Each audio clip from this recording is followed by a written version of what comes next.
ಅರ್ಧ ರೋಡಿಗೆ ಹಾಕ್ಬಿಡ. ಅರ್ಧ ರೋಡ್ ಹೆಚ್ಚಿಗೆ ಹಾಕು. ಅರ್ಧ ರೋಡ್ ಹಾಕಿ ಬರ್ಲಿ, ಯಾವ್ದು ಬರ್ತಾರೆ ನೋಡ, ಅರ್ಧ ರೋಡಿಗೆ ಹಾಕಿ. ಅರ್ಧ ರೋಡ್ ಅಂತ ಹಾಕೋಣ.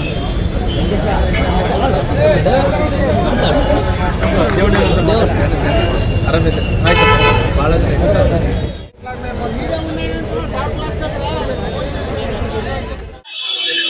ಏನು ಈ ಮಹಾನಗರ ಪಾಲಿಕೆಯ ಕಾಂಪ್ಲೆಕ್ಸ್ಗಳು ತುಂಬಾ ವರ್ಷಗಳಿಂದ ಇಲ್ಲಿ ವ್ಯಾಪಾರವನ್ನು ಮಾಡ್ಕೊಂಡ್ ಬರ್ತಾರಂತ ಎಲ್ಲ ವ್ಯಾಪಾರಸ್ಥರು ಪ್ರತಿ ತಿಂಗಳ ಕೂಡ ಪ್ರತಿ ವರ್ಷ ಕೂಡ ಮಹಾನಗರ ಪಾಲಿಕೆ ಏನು ರೇಟ್ ಅನ್ನು ಫಿಕ್ಸ್ ಮಾಡುತ್ತೇನೋ ತಿಂಗಳಿಗೆ ಇಷ್ಟು ಕೊಡ್ಬೇಕು ಅಂತೇಳಿ ಆ ಹಣವನ್ನು ಮಹಾನಗರ ಪಾಲಿಕೆ ಕಟ್ಟಂತ ಕೆಲಸ ಆಗ್ತೈತೆ. ಇವ್ರೇನನ್ನ ಇವತ್ತಿನವರಲ್ಲ, ಸುಮಾರಾಗಿ 30-40 ವರ್ಷಗಳ ಕಾಲ ಇಲ್ಲೇ ಬಾಡಿಗಿದ್ದಂಥವ್ರು, ಇಲ್ಲೇ ವ್ಯಾಪಾರ ಮಾಡಂತ ಮಂದಿನ ದಿಢೀರ್ನಾಗಿ ಸರ್ಕಾರದ ಆದೇಶ ಇಲ್ಲ, ಇವತ್ತು ಕಾರ್ಪೊರೇಷನ್ ಆದೇಶ ಇಲ್ಲ, ಯಾರ ಗುಂಡಾಗಳು ಬಂದು ಇಲ್ಲಿ ಮೇಲ್ಗಡೆ ಹತ್ತಿ ಎಲ್ಲ ಶಟ್ರುಗಳೆಲ್ಲ ಕೂಡ ಕಿತ್ಕೊಂಡು ಹೋಗಿದ್ದಾರೆ. ಇವತ್ತು ಸರ್ಕಾರದಲ್ಲಿದ್ದಂತ ಶಟ್ರುಗಳು ಕಳವು ಮಾಡ್ಕೊಂಡು ಹೋಗ್ತಾರಂದ್ರಿಗಿನ ಇವತ್ತು ಎಲ್ಲೋ ಒಂದು ಕಡೆ ಇವರು ಗುಂಡಾ ರಾಜ್ಯ ಆಗಿ ಇವತ್ತು ಬಳ್ಳಾರಿ ನಗರ ಆಗ್ತಾ ಇದೆ. ಈ ಗುಂಡಾ ರಾಜ್ಯ ಆಗೋ ಸಲುವಾಗಿ ದೌರ್ಜನ್ಯ ಮಾಡಂತ ಜನರಿಗೆ ಇವತ್ತು ಬಳ್ಳಾರಿ ಯಾವತ್ತೂ ಕೂಡ ಅವಕಾಶ ಮಾಡಿಕೊಡಲ್ಲ. ಎಂತ ಪರಿಸ್ಥಿತಿಯಲ್ಲಿ ಕೂಡ ಇವ್ರೇನು ಮಾಲೀಕರಿದಾರೋ, ಕಾಂಪ್ಲೆಕ್ಸ್ ಮಾಲೀಕರಿದಾರೋ ಅವ್ರಿಗೆ ನ್ಯಾಯ ಸಿಗಬೇಕು ಅನ್ನೋ ಕಾರಣದಿಂದ ಮಾಜಿ ಶಾಸಕರಂತ ಸೋಮಶೇಖರ್ ರೆಡ್ಡಿ ಅವರು, ನಮ್ಮ ಆಪೋಸಿಷನ್ ಲೀಡರ್ ಆದಂತ ಸನ್ಮಾನ್ಯ ಇಬ್ರಾಹಿಂ ಬಾಬು ಅವರು, ಕಾರ್ಪೊರೇಟರ್ಗಳು ಮತ್ತು ನಮ್ಮೆಲ್ಲ ನಾಯಕರು ಸೇರ್ಕೊಂಡು ಇವತ್ತು ಇಲ್ಲಿ ಹೋರಾಟವನ್ನು ಮಾಡ್ತಾ ಇದ್ವಿ. ಯಾಕಂದ್ರೆ ದಿನನಿತ್ಯ ಇವತ್ತು ಕಿರುಕುಳ. ಯಾಕಂದ್ರೆ ಬೆಳಗ್ಗೆ ಎದ್ರೆ ಸಾಕು, ಯಾರ ಗುಂಡಾಗಳು ಬರ್ತಾರ, ಖಾಲಿ ಮಾಡಂತಾರ. ನಿಮ್ದೇನ ಆದೇಶ ಇದೆ ಅಂತ ಹೇಳಿದ್ರೆ SP ನಮಗ್ ಗೊತ್ತಿಲ್ಲ ಅಂತಾರ, DC ನಮಗ್ ಗೊತ್ತಿಲ್ಲ ಅಂತಾರ, ಕಾರ್ಪೊರೇಷನ್ ನಮಗ್ ಗೊತ್ತಿಲ್ಲ ಅಂತಾನ, ತಹಸೀಲ್ದಾರ್ ಯಾರು ನಮ್ಗೆ ಗೊತ್ತೇ ಇಲ್ಲ ಅಂತ ಹೇಳ್ತಾರ. ಯಾರು ಬಂದು ಇವತ್ತು ಶಟ್ರುಗಳು ಕಳವು ಮಾಡ್ಕೊಂಡು ಹೋಗಿದಾರ, ಇವತ್ತು ಸರ್ಕಾರದ ಆಸ್ತಿಯನ್ನ ಕಳವು ಮಾಡ್ಕೊಂಡು ಹೋಗಿದಾರ, ಯಾರು ಅವರು? ಇವತ್ತು ಅದಕ್ಕೋಸ್ಕರವಾಗಿ ಅವ್ರ ಮೇಲೆ ಕಠಿಣವಾದಂತ ಕ್ರಮ ತಗೋಬೇಕು. ಸರ್ಕಾರ ಇದಕ್ಕೆ ಕ್ಲಾರಿಫಿಕೇಶನ್ ಕೊಡಬೇಕು ಅನ್ನೋ ಕಾರಣದಿಂದ ಇವತ್ತೆಲ್ಲ ಕುಟುಂಬಸ್ಥರು, ಅವರು ಏನು ಕಾಂಪ್ಲೆಕ್ಸ್ ನ ಎಲ್ಲ ಕುಟುಂಬಸ್ಥರೆಲ್ಲರೂ ಕೂಡ ಬಂದು ಕಣ್ಣೀರ್ ಹಾಕ್ತಾ ಇದ್ರ. ಅವರು ದಿನನಿತ್ಯ ಅಳ್ತಾ ಇದ್ರೆ ನಾವೆಲ್ಲರೂ ಕೂಡ ಭಾರತೀಯ ಜನತಾ ಪಾರ್ಟಿಯಿಂದ ಇವತ್ತು ಅವ್ರಿಗೆ ನ್ಯಾಯ ಕೊಡಿಸ್ಬೇಕನ್ನಂತ ಕಾರಣದಿಂದ ಇಲ್ಲಿ ಬಂದು ನಾವು ಕೂಡ್ತಿದ್ವಿ. ಸರ್ಕಾರ DC ಮತ್ತು ಯಾರ್ಯಾರು ಕ್ಲಾರಿಫಿಕೇಶನ್ ಕೊಡ್ಲಿ, ಅದ್ರ ಬಗ್ಗೆ ಸಮಜಾಯಿಸಿ ಕೊಟ್ಟ ನಂತರ ಮುಂದಕ್ಕೆ ತೀರ್ಮಾನವನ್ನು ತಗೊಂಡು, ಯಾವುದೇ ಒಂದು ನೋಟಿಸ್ ಇಲ್ಲ ಅವ್ರಿಗೆ, ಯಾವುದೇ ರೀತಿಯಲ್ಲಿ ಮುನ್ಸೂಚನೆಗಳಿಲ್ಲ, ಯಾವ್ದು ಸರ್ಕಾರದ ಆದೇಶಗಳಿಲ್ಲ. ರಾತ್ರಿ ಹೊತ್ತು ಗುಂಡಾಗಳು ಬರ್ತಾರ, ಕಾಂಪ್ಲೆಕ್ಸ್ ನ ಶೆಟ್ರುಗಳು ಕಿತ್ಕೊಂಡು ಹೋಗಿದಾರ. ಸರ್ಕಾರಿ ಆಸ್ತಿ ವಿತೌಟ್ ಎನಿ ನೋಟಿಸ್. ಯಾರು ಅವರು? ಇವತ್ತು ನಾನು ಅವ್ರನ್ನ ಯಾರು ಶೆಟ್ರುಗಳು ತಗೊಂಡೋಗಿದಾರ ಅವ್ರ ಮೇಲೆ ಕಂಪ್ಲೇಂಟ್, ಕಳ್ತನ ಕೇಸ್ ಹಾಕ್ಬೇಕು.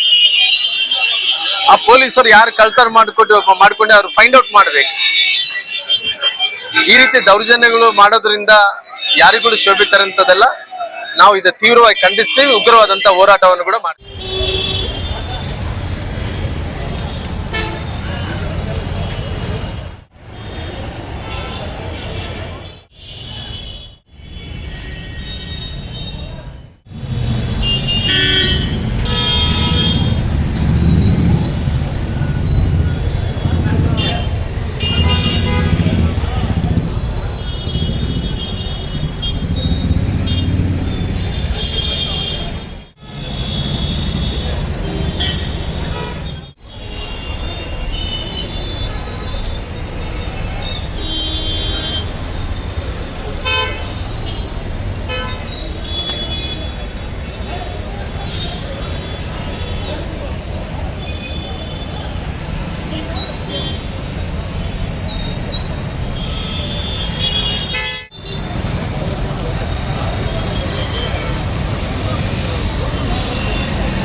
ಕೆಳಗಡೆ ಮ್ಯಾಟ್ ಹಾಕ್ಲಪ್ಪ, ಬಹಳ ಮಂದಿ ಇದ್ದೀರಾ.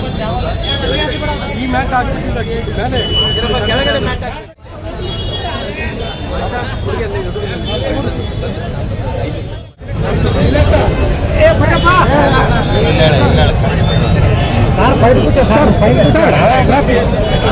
ಜಲ್ದಿ ತಗೊಂಬ. ನಾನು ಮೇಲೆ ಹತ್ತಬೇಕಂದ್ರೆ ನೀನ್ ಎಲ್ಲರಿಗೂ ವ್ಯವಸ್ಥೆ ಮಾಡಿದ್ರೆ ಮೇಲೆ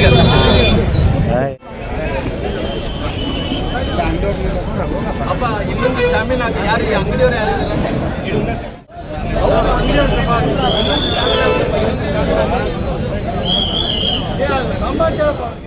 ಆಗ್ತಾ ಐತೆ ಅನ್ಕೊಂತಾರೆ ಜನರು. ಈ ಕಡೆ ಎಲ್ಲ ಬಂದ, ಈ ಕಡೆ ಬರೋಣ.